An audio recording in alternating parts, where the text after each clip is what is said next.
Buenas, Tiro, Mogitin, Ali, Micronesia. My name is Troy Torres. And I'm Johnny Rosario.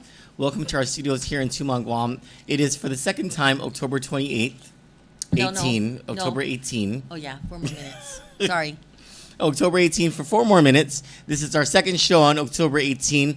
Last night's was around like 12:04 or something like that. Mm-hmm. And we just beat the clock today. We promised you that we would be earlier today, and we kept that promise by a few minutes. We were rushing it, except, we had to put together stories tonight. So thank you very much for joining our show tonight. We're here in our studios in Tumon, Guam. Happy Friday to everybody. Friday. Yeah, and guys, we are actually at 9,000. Let me get the numbers right. Please don't forget to like and share our page. It's working. We are climbing. And we are at 9,913. 9,900. No kidding. Yes. Whoa. No kidding. So all we need is what, 87? Yes. Hell yeah. We just need 80 more followers, and we will monetize. 80 more 7. Or 87. I like that. 87 more. I like that. 80 more 7. She does punch hard. She punches hard. Okay, let me put my hair down. I think it's just going to my brain. Sorry, because we're not working off the teleprompters tonight, so I want to just make sure everything's prepared, and I just probably read That's more. A good thing I freaking worked hard on my shoulders tonight. Damn. That was just a massage, Umbi. Come on. Jello, you did 80 more 7 steps. Prim. Sorry, Prim. Knock it off, Prim. Okay, I need to remind everybody, and especially myself, not to make racist comments, because I think that may be what was getting us into Facebook jail. Whenever I mention certain kinds of stores, oh, okay. Right? Or whenever I there's still snowflakes out there. Whenever I colloquially use the N-word in a funny way, not in a I mean it kind of way, that could tick off Facebook or whatever. But Okay. yes, there are Susie snowflakes everywhere, and they got a Christmas song for that. But never mind them. We'll just march along. Our first story tonight is regarding a bitch near Carbolito Elementary School. Can we throw up the pictures? So the driver of this car, can you see the license plate? I'm not sure if the license plate is clear there. But I believe it's Tumuning.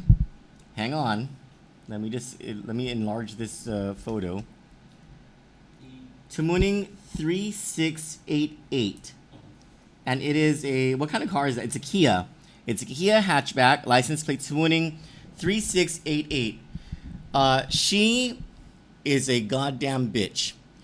Because what she did is, as she was as the person who sent us this video or this photo was entering the entrance to Carbolito Elementary School, and then this person, I guess, who was next to the source of information, ran over a golden retriever that ran off onto the road from its owner.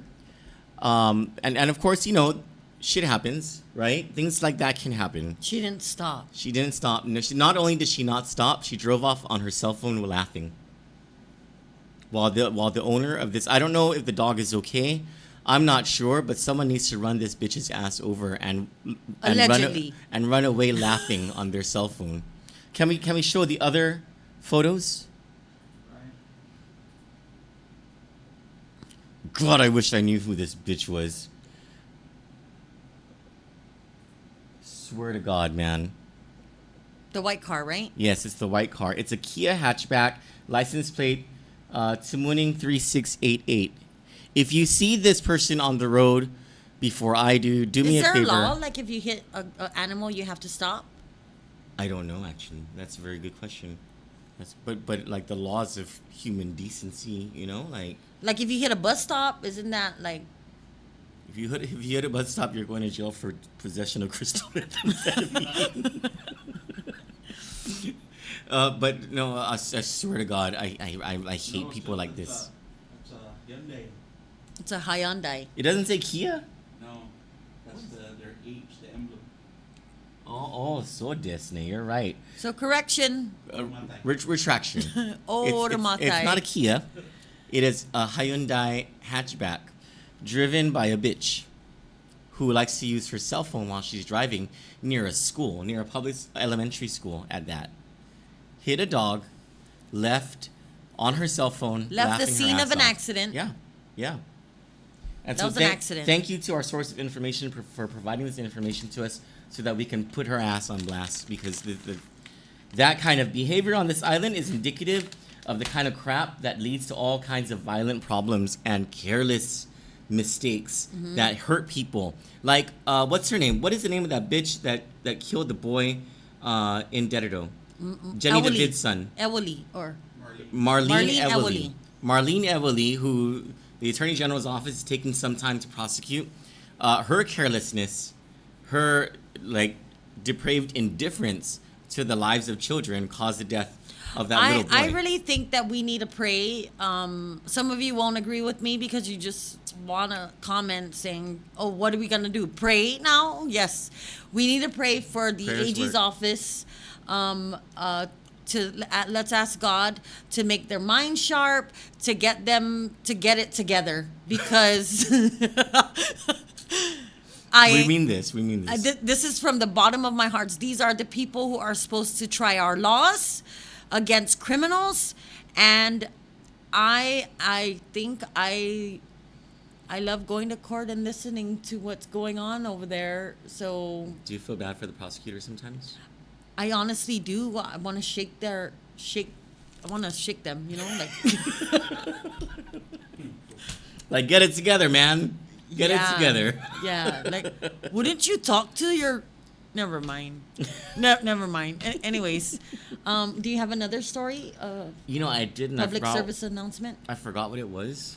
Well, we did get one, but then they retracted it, and because they were able to let the dogs go to a home. Oh, maybe that's what it was. Yeah, Maybe it's that's what it gone was. already. They took care of it. Okay. The moment they sent it to us, people showed up. Okay. Yeah. Do we have the video of the supposed raid at the Sundance building in Suwannee? That's what you're supposed to bring up on your computer. Oh, that's what I was supposed to bring up on my computer. I just said that. We did. I forgot 80 more about that. 7. Okay, so it's Friday, everyone. It's Friday. Oh, Rumatay. Damn, I knew sent I it was to forgetting you something. on WhatsApp. The video. So anyway, there was this raid supposedly that happened on Route 1 today, right? We got the video. It shows Customs and Border Patrol, right? Mm-hmm. Oh, no, Guam Customs, I think. Guam Customs in a container, and there was a lot of them, and it was at the Sundance building right before UIU headed south on Route 1. Hey, I'm getting better at this directions on Guam. So we're waiting for confirmation from Customs because we may have to issue a retraction. It may not have been a raid. It might have been a drill. A drill or a practice. Or an inspection of a container, which we don't know yet. But we have no problems admitting that our breaking news story was wrong. If it was wrong. But we're... The only reason why we don't know is because, first of all, we haven't gotten confirmation. And when we thought about the video, we said, why would they be doing a drill on Route 1 at a commercial building? Usually those things happen... in a warehouse or something. Or down at the tarmac, right? Yeah. So In a controlled area. And then of course, there was Friday traffic, and if they were going to do a drill like that or an exercise in an urban area, civil defense or the law enforcement agency will put out a notice to the public that they will be doing that, so not to freak people out. But if it was a container inspection with about 9 people from Customs, which would be ridiculous. You got to play the video to show them what we're talking about. Oh, I gotta find it because it's deep in. I sent it on our personal, There you go. Press play. Sundance, this one? Yeah. There's Okay. one that's blurry and then there's one that's not. Coming cast to my screen. Hold on. Coming cast to my screen. Shoot.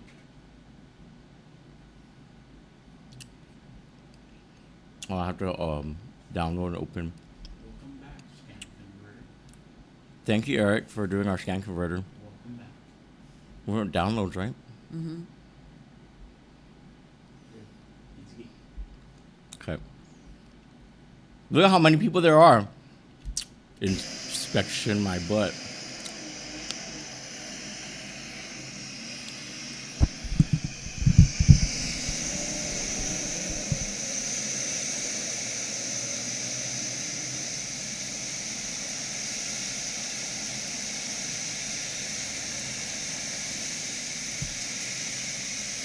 They might have accidentally let that leave the port and then they had to check it out.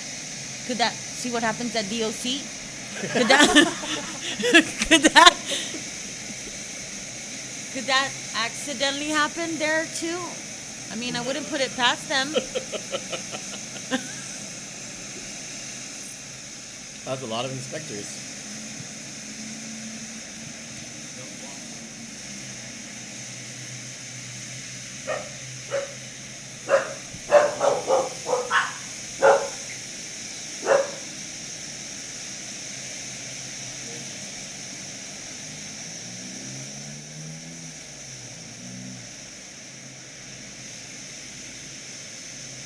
Oh, did you lock it?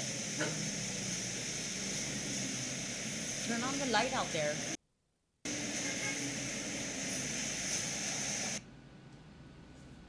Okay, Prim.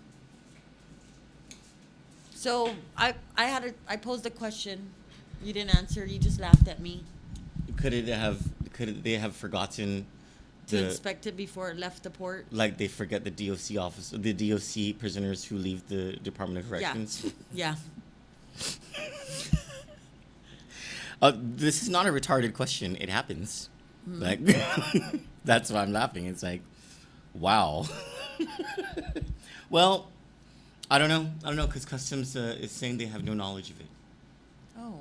So if it were a raid, of course, they would say they have no knowledge of it because it's something that was It's under investigation, right. Yeah. So we'll try to find out more from the non-transparent Department of Customs or whatever it's called. But I wanted to bring it out there. I wanted to put it out there in case we're wrong. I want you to know that we're going to be honest about it and just let you know. That was all. Now, our next story is about... I wanted to go through some of the magistrates. Sure, let's do that. Okay. I didn't read any of them. I know. Oh, is the dog killer in there? No. Oh, okay. Myron K. Hicks, charged with underage consumption of alcohol. On or about October 17 at approximately 12 noon, police, while conducting a periodic check of the school and students at JFK High School, were informed by the school principal that they had detained a student for underage consumption of alcohol. Vice Principal J. Antonio stated that while in the gym entertaining another incident of alcohol, Myron K. Hicks walked by him and he smelled alcohol emitting from the defendant's person. Mr. Antonio then brought the defendant to the school office. Officers utilized the intoximeter and had the defendant blow into the PBT. The test yielded presumptive positive result at BAC level between 0.02 and to 0.09. Based on the foregoing, so this adult is at our high school with the other children drunk. So I just wanted to point that out. Everybody look at his face. I don't think he should be back into the school. He shouldn't. He should be in Alcoholics Anonymous. Because that's really young to start. And that's what's around our children. So the next one is criminal mischief. Draven Kanata. On or about October 17, GPD responded to a reported disturbance. This might be it. Upon interviewing Peter Kanata, it was reported that his brother Draven Kanata broke a window at his house by punching the window. The defendant had a 5-inch laceration to his right forearm. Police observed a damaged window consistent with the statements. In addition, blood splashed around the wall and the window frame area. Criminal mischief, and this happened in Jigo. I'm not sure exactly where in Jigo, but there's one, I believe, one more. Family violence. The game news release did say Something with family violence, right? but it also said that someone who was taken into custody had to be taken to GMH for injuries. Well, he had a laceration. This is, ooh. Okay. I just saw his picture. Is that after the laceration? Was the laceration to his face? I don't know, but that's... What happened? What did I say, Prim, earlier? What? No, honest to God, What what, did happened? what was our conversation earlier about this, Prim? All I heard was you. Are his parents related? Look at the last name. You're fucked up. Anyways, okay, moving on. Doris Marie Bascon, date of birth 9/29/1975. Criminal mischief and family violence. What'd she do? I'm I think I did read this one. She went a little cuckoo, right? On or about October 17, Ricky his girlfriend Doris Marie Bascon attended a family barbecue. Sorry, guys. At the sister-in-law's house, Mr. Santos attempted to leave the barbecue. As he walked to his car, defendant began to follow him, telling him not to leave and to get into the house. Psycho. Defendant grabbed his shirt and neck to restrain him from leaving. This caused injuries to him, including lacerations and abrasions to his neck, and caused him pain to that area. The victim then got into his vehicle to leave the house. Defendant then threw rocks at the victim's car, despite his repeated requests to please don't do it, damaging his windshield and driver's side window. While the defendant was throwing rocks at the car, the victim called police. When police arrived, Miss Bascon walked toward police on the roadway, stating out loud, "I did it, sir. I caused those damages." Police interviewed the victim, who provided the sequence of events described above, and Mirandized, then arrested Miss Bascon. She's 44 years old, huh? She has really nice skin. 44 years old. Mm-hmm. Good job, girl. That's no makeup there, right? That's in the lockup. Okay, next one. Lee. Next one. People of Guam versus Lee to Rio Iot. Rio Iot. Honest to God, it's like riot with 2 extra letters. Yes. Okay. Or yeah, Riot. She was born in 1991. Yes. So she's what is that? 28 years old? Just about, yeah. She is. Oh, happy belated birthday, girl! Oh, she's born October 17. I think she got arrested on her birthday. Oh. Oh no, the next day. Wasn't your birthday anymore. On or about October 18, 2019, GPD officers responded to a reported assault in Harmon. Upon interviewing the victim, it was learned that when the victim was closing her establishment, one of the patrons that was identified as Litu Rio Iot became belligerent and threw a plastic chair on the ground. When confronted by the victim, the defendant grabbed the victim's hair and threw her to the ground and then started punching her, causing injuries. Did she say, "It's my birthday, it's my birthday"? Also interviewed was who stated that she saw the defendant fighting with the victim and tried to break up the fight, but was pushed down and sustained injuries to include abrasions on her knee and pain in her left arm. When police approached the defendant assumed a combative stance and clenched her fists. That is Bacardi 151, Cello.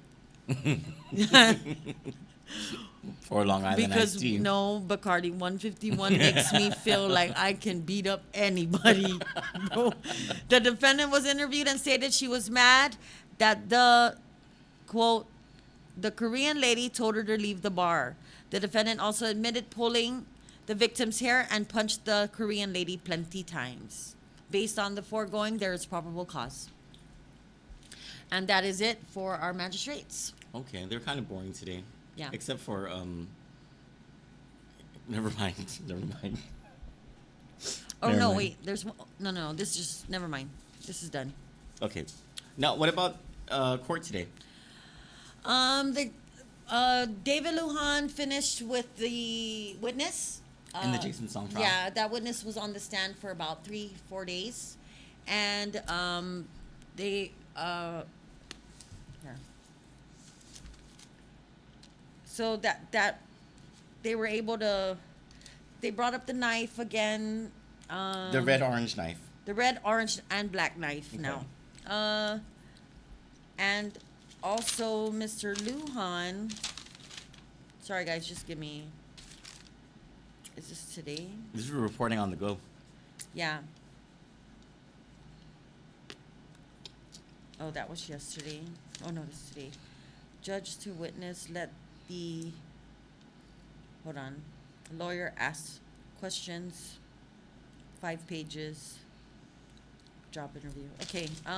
It was just more questioning the witness, and on her second statement, as well as so when he was done, they did cross examinations, and they just brought up a few things. There were inconsistencies A lot. in her statements, especially when the second testify or And witness came to the stand, right? Yes, and the defense attorney, Mr. Lujan, actually asked her how many times she was left alone in the pickup, and she was left alone twice. Okay. And then he also asked her why didn't she pick the knife up. Okay. The knife that she said she saw. Yeah, Which she was said either that orange she doesn't or know red. why. She doesn't know why, and he asked her if she had a chance to get it, and she said yes, and she doesn't know why she didn't. Okay. And then he also reiterated that it was her words on a police report from Officer Reval that Okay. Mr. Song was never aggressive against her. Okay, so he brought that out Yes. in front of the jury. Yes. He continued. It was most of the day, and then once that was done, Leonard Uggan, police officer Leonard Uggan, who took the victim's statement, testified today that the victim brought her mother, Renee Mesa, Okay. who is currently a fugitive from federal marshals for violations of probation. Okay. She's a convicted federal felon, right? Yes, and right now she is currently a fugitive from federal marshals. Okay. Okay, Michael Badar, Okay. and he was convicted of possession of electronic images and U.S. obligations and securities, dealings in counterfeit U.S. obligations and securities, and he's violated probation a couple times since. I believe this was in 2014. And then she also brought, along with her, was Joshua Moffness, the ex-DOC officer who failed drug tests at DOC, and was no longer employed. He almost won for vice mayor to winning. Yes, 4 by votes. 4 votes. Dodged a bullet to winning. And let me remind you, so these 3 adults went with her. This is in the December 1, 2016 Correct. interview with police. Yes. Where she reports for the second time. And Leonard Uggan, the officer, he's no longer with GPD. He is actually a marshal now. Okay. Testified that those people were with her, and his own words were, The 3, Renee Mesa, Michael Badar, and Joshua Moffat, Yes. were with the girl. with the victim, Okay. and they said they all had bits and pieces to add to the statement. So they all contributed Yes. to the statement, which became different from the first statement Yes. made on November 11, Yes. 2016. Yes. And of course, now different And from the testimony of the also, witness. it came out of the officer's mouth that According to the witness, she handed over the clothing that was worn the night of the alleged rape. She was vehement in her testimony. Oh, I yes. was the one who gave it to my the mom. officers. My mom never held it. Her mom never had it. It was always her Okay. who gave it to the officer. And according to Officer Leonard Uggan, she did not hand him the items, the jacket. He sent another officer to get it out in the car. So he confiscated it from the car. Yes. Okay, and she also did not bring the other clothing items. No. That she He said she says was that there wearing was that day. nothing else. It was just the jacket. Oh. So they ended early because that was, I guess, the last witness. I'm not sure if it's the last witness if they just didn't call someone else, to come in and because they didn't know that he was going to be done that quick. Okay. So and mind you, Mr. Song is being charged with first and second degree criminal sexual conduct and illegal possession of drugs. But he doesn't deny that he was doing drugs. No. And he also doesn't deny that he had sex with this girl. Right. What he is saying is, I did not rape this woman. Right. It was consensual. Right. And so far, her testimony has not completely matched the statement she gave to No. police Oh, twice. nothing matches. Nothing matches. Okay. Not the first statement. Was there something about the stain on the jacket? Oh yeah, they went into that. If she never took off her jacket and where the stain is located, So- it doesn't make sense. So it was. She said she had her jacket on The during whole the time. intercourse, right? Yeah. And so she was saying that the stain on her jacket was somewhere near a pocket right Yes. here. Yes. And so So David Lujan was asking, why would the stain? I don't. I want to quote him and I can't. basically, how did the stain appear there if the jacket Right. was on the entire time? Why wasn't the stain near the area Right. of your hoo-ha, right? Yes. Yes. Okay. Well- So we continue Tuesday with cameras at 9:15. Cool. Very cool. I heard the other media stations decided to show up today. Oh, they did. Did they have their cameras? No. Good. No. Because then I would have raised a big freaking stink about what the hell that's about. Thank you for that coverage to both of you for No, spending thanks. the whole day. Thanks, Prim. Thanks so much for being with me. I couldn't do it alone. Yep, you guys could do these things alone. Mm. Absolutely. You guys are doing a great job. Thank you very much for doing that. Oh, And I was supposed to do other work, and it just so happened the work came to me at the court. Oh, yes, We just met up, Yeah. So that was good. I didn't have to go look for the information. and all of that will be revealed in due time. Yes. Right? In due course. Mm-hmm. All right, let's take a break. Oh, I'm sorry. Weather. We need to do the weather because there's actually some developments with Invest 97W. If you could just bear with me while I bring this up.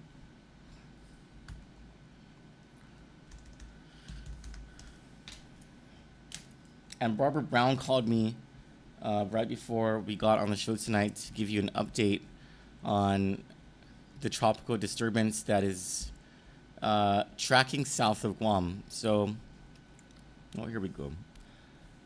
This was what we printed this morning. The Joint Typhoon Warning Center upgraded Invest 97W's potential for development into a significant tropical cyclone within the next 24 hours to medium.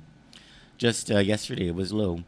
The tropical disturbance as of 10 a.m. Chamorro Standard Time was located at 8 degrees north and 163.8 degrees east longitude, or about 1,300 miles southeast of Guam and 817 miles east of Chuuk. 97W continues moving on a west-northwest track. So there's an update to this, actually. As of 10 p.m. tonight, Chamorro Standard Time, Invest 97W was located at 9.2 degrees north latitude and 160.2 degrees east longitude. It's moved closer to Guam and now hovering more east of the island, 1,114 miles away, down from 1,300 miles. It's moved 200 miles, some 200 miles closer to Guam. It is moving through the Marshall Islands and east of Chuuk, Also, for the first time since we've been tracking Invest 97W, I think it's been 4 days now. Invest 97W has increased from 15 knots to 20 knots an hour, and that the translation of knots, or the 20 knots, is 23 miles per hour. So it is showing signs of organization, and it has at least strengthened slightly over the past few hours, and it's something that meteorologists are beginning to pay more attention to. The Joint Typhoon Warning Center earlier today was the agency that provided the information that we have on our website. I have not updated I'm sorry, Barbara Brown has not updated the information from the website because we had to go on the show. But yeah, so there is something happening there. There's also news from, or the weather forecast from the National Weather Service, and that was this morning. And I'm not going to bore you with all of it, for Guam, Rota, Tinian, and Saipan for tonight and for the next few days. It's a combination of partly cloudy, mostly cloudy, scattered thunderstorms, and blah blah blah blah blah. We're gonna watch Invest 97W for you all because that's what I'm pretty sure most of you are concerned about. And if you want to see the weather forecast, it is on www.kanditnews.com. We post one. Barbara Brown posts one every morning and every night. We go over this with you. So thank you for paying attention to the good stuff. When we come back from our break, we'll start with Guput Gubyetnu and our top stories for the night. You might want to stick around for it because it's a whole lot of fact talking about the criminals of this island.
So tease first, tease first.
Tonight we continue our coverage into the corruption that has been the Liberty Machine game rooms and the blood money that has been made and extorted from the people of Guam. For more on this, we turn to Kandit's Johnny Rosario.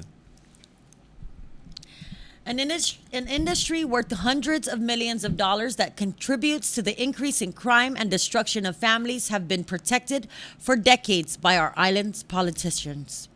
Guam Music Inc. is the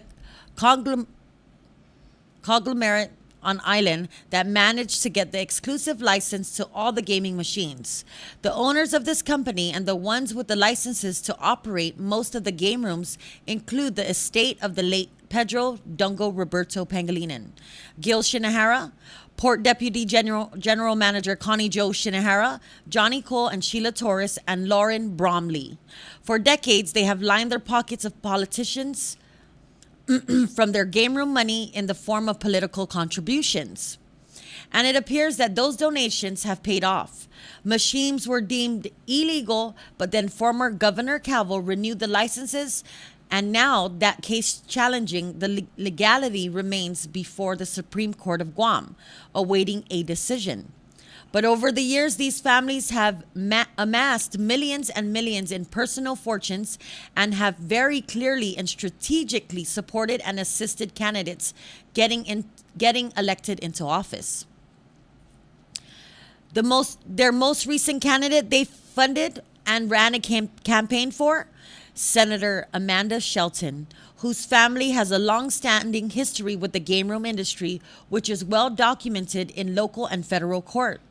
Her campaign treasurer was Johnny Cole, and Gil and Connie Jo Shinahara even fronted all of the cash for her billboards and related materials, with at least $3,800 coming from Guam Music and its affiliates and owners, and another $6,030 in fronted campaign costs. It is no surprise that Senator Amanda Shelton was front and center in the debate on the legislation this year to change the law and allow casino gaming at our family-friendly Liberation Day Carnival. In fact, during her efforts to make sure this law passed, she proclaimed in hearings and to the media that she will support the legalized gambling but wants to make sure the law protects the children. Amanda Shelton said she wanted language included in the rules and regulations that would require a security protocol, including how minors will not be impacted. Her attempt to sound sincere about protecting the children of our island from the harmful and destructive impact of gambling is nothing but camouflage, the term used for professional gamblers who have to have more than a poker face in order to conceal their real intentions. Shelton was really sincere. She would apply the same concern for the children with all of the hundreds of Liberty machines poisoning our islands at all of the game rooms.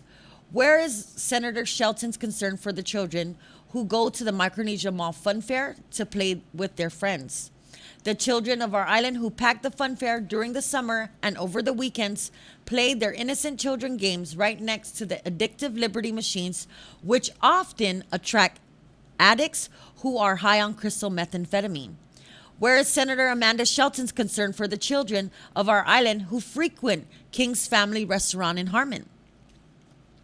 King's pretends to be a family restaurant, but right next to the restrooms are gaming machines. Why does Amanda Shelton only care about the children who could be harmed by the effects of a temporary allowance of gambling for a few months at a carnival and not the 24-hour family-friendly establishments on our island that place those machines right in the direction of our children? Maybe because one of the owners of the gaming machines on Guam is her campaign treasurer, Johnny Cole Torres. And the other owners, Gil Shinahara and Port Deputy Director Connie Jo Brennan Shinahara, fronted all the cash, thousands of dollars, for the billboards and signs plastered all over the island. It is hypocritical to pretend to care about our island, and most especially our children, when you ignore the harm and pain these gambling machines are causing to the children. When you ignore that the money that funded your campaign for senator is tearing apart families and increasing crime on island, then you do not have the right to stand up on your politician's soapbox and pretend that you are concerned about the best interests and welfare of our people and our children. Senator Amanda Shelton is fueled by blood money. She has chosen to protect her own interests above ours. But Senator Amanda Shelton has underestimated the will of the people of Guam, who are fed up with the special interest legislation and the corruption permitting across our island. They are fed up with these families making millions and millions of dollars at the expense of their mothers, fathers, siblings, and children. When it comes to the battle between Senator Amanda Shelton's blood money and the will of the people to rise up, we will lay the odds on the 99% every single time. Very good story, Chelo. Very good story. Now, lest the other senators believe that we're just going after Amanda Shelton, I mean, how many days are there in the year? There's only 14 more of you guys. So today, we sent them an email. All the senators an email asking them if they've ever received money, campaign contributions or in-kind contributions from Guam Music Inc., Pedro Dongo Pangilinan, the estate of Pedro Dongo Pangilinan, Lauren Bromley, Johnny Cole Torres, Sheila Torres, Connie Jo Shinahara, Gil Shinahara, And any their of their affiliates. Oh, Tom Sahaji as well. Any of their affiliates and associates. And of course, we already know the answers because we've already reviewed the campaign contributions and expenditures report, but I want to know if they're going to lie. Yeah, we just need it on black and white. Yeah, I want to know if they're going to lie to us. And also, how many of them don't respond. You know, they'll be the first that we plaster on if they think that they're going to snub us on this one. And in all honesty, we've been making sure we do our due diligence in That's such a making political sure. term. I love yeah, that. yeah. Because this is political. Yeah. It's worse than being a drug dealer. These are political whores, and you're absolutely right. You know what? That's a great freaking point. These people like to look down on drug users and drug dealers. Hey, Sota, all right? I'll tell you this, Troy. Drug dealers hide the fact that they're drug dealers. They're doing it in the dark Because they're ashamed. because they're ashamed and because it's against the law. Sure. These people who are allowed to have all of this are doing it in our faces. Mm-hmm. No shame. None whatsoever. No shame. No remorse. Nothing. And you'll find out in our next story just how much money these people are making that they actually report, not including how much money that they are not reporting. Well, let's start with that.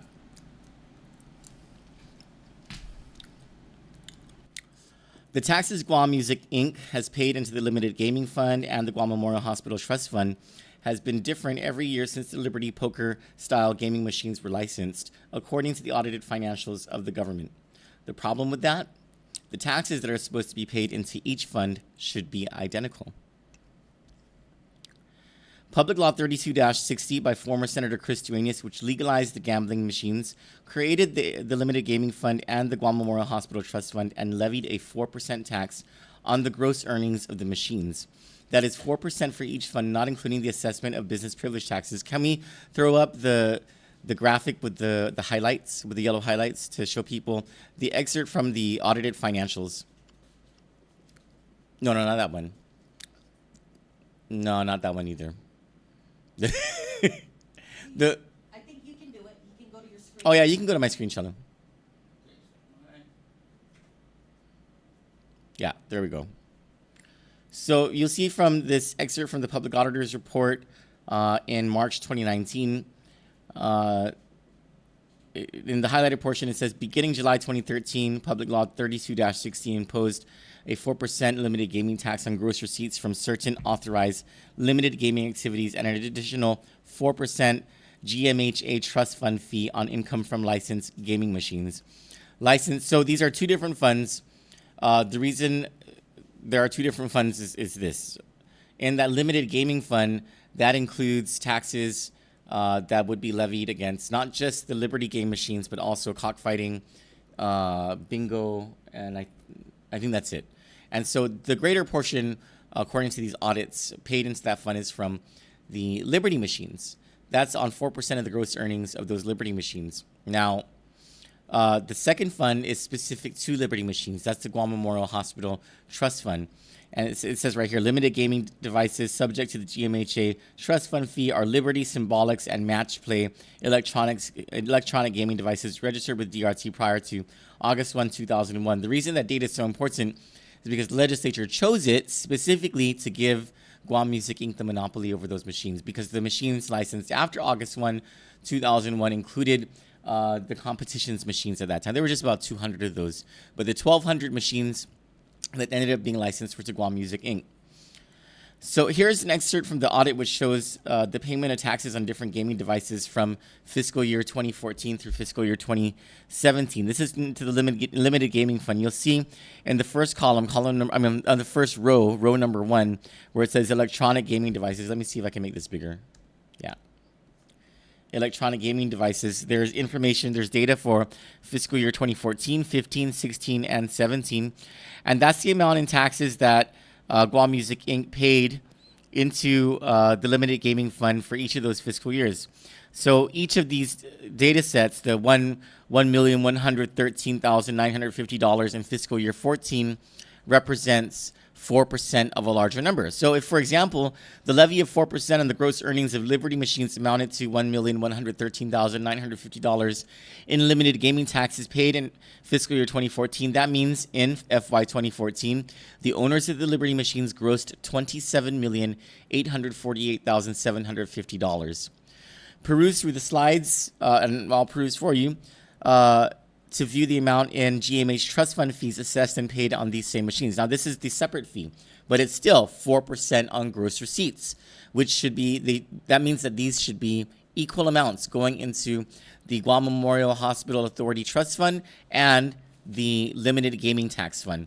So in fiscal year 2015, you'll see a total where it says limited gaming funds in the middle of this chart, a total of $1.218 million in taxes paid for fiscal year 2015. How much does the audit say was paid into the limited gaming fund? $1.211 million. So already there's a discrepancy. Now let's go to the next fiscal year. Fiscal year 2016, a total of $568,366 paid into the GMH Trust Fund for that 4%. That same 4%, which is supposed to be identical in the other fund. Look at that. $1.6 million. It's double in the limited gaming tax fund, or triple in the limited gaming tax fund, when it should be identical.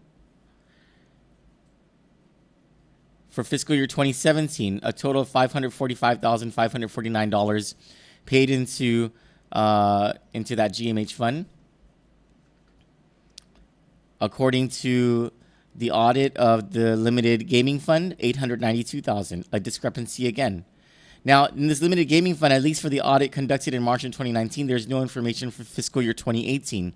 But if you look at the GMH report of that GMH fund, $1,979,454, the most of out of all these fiscal years. Now, the GMH fund does not have information for fiscal year 2014. The limited gaming fund has no information for fiscal year 2018, and neither fund has information for fiscal year 2019. So there's data that we're missing. So the amount that we're about to share with you, the total, doesn't even include 2 fiscal years worth of data.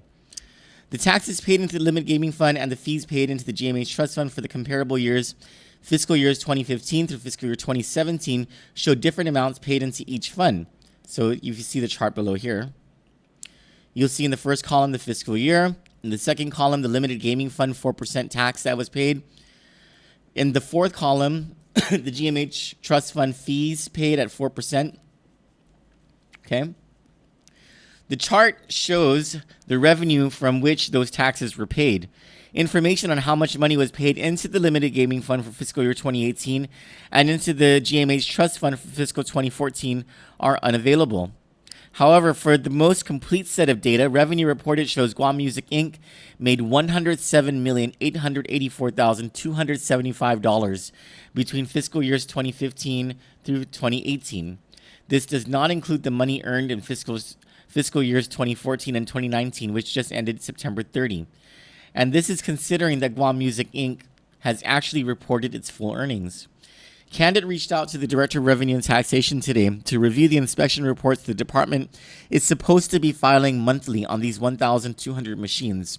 We have not yet received a response. Of note is the breakdown of revenue into real dollar payments residents make daily into these machines. Based on the fiscal year 2018 total revenue of nearly $50 million, on average, every day, 1,200 residents pay nearly $100 into each of those Liberty machines. So who profits? Well, there are the operators of the game rooms, restaurants, and children's amusement parks who receive a portion of the proceeds from the machines stationed at each location. Then there are the owners of Guam Music Inc. and its affiliated companies that hold the licenses for these machines.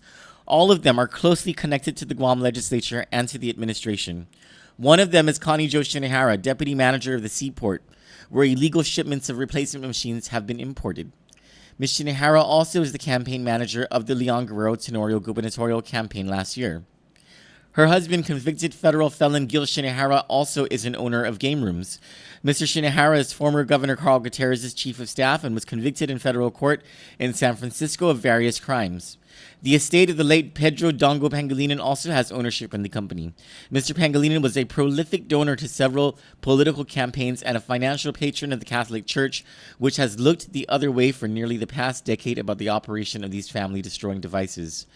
Johnny Cool Torres also is an owner of game rooms and has been a staple among the political elite, providing hundreds of thousands in monetary and in-kind contributions for years. Mr. Torres also was the campaign treasurer of Senator Amanda Shelton's campaign. Ms. Shelton is the niece of Mr. Shinihara. If you look at this, what's on the screen right now, this highlighted portion shows his name, John C. Torres, swearing before the Guam Election Commission that the campaign contributions and expenditures report that he has just submitted to the Guam Election Commission on behalf of Amanda Shelton's campaign is true and correct. This is all in black and white. So, thank you. So people can see it better. We've been getting a lot of feedback since we started this people from everywhere, every village, and they did their own investigation, and that's what's amazing. They're People giving us more aren't. stuff. I know people aren't blind to this. They see Yeah. what they see what's going on. Yep. They're affected by it. Our inbox is blowing up. Our comment section is blowing up. Yep. People Please, leaving guys.